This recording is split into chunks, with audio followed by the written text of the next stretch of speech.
Ассалаумағалейкум достар, арнаға қош келдіңіздер. Бүгін сіздер 12-11 көлемді үйдің сызбасымен танысатын боласыздар.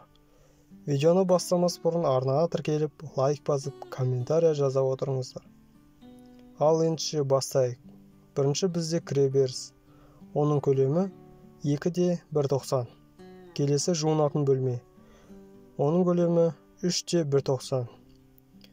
Келесі кезекте бізде ас бөлмесі. Оның көлемі 4-3. Келесі бізде холл. Оның көлемі 4,80-4. Келесі бізде бірінші жатын бөлме. Оның көлемі 4-3. Келесі кезекте екінші жатын бөлме. Оның көлемі 4,50-3,50. Және бізде соңғысы зал. Оның көлемі 6,50-3,50. Сызбада қызылмен белгіленген қабырғалар, олар үйдің ішкі негізгі қабырғалары, несущая стена.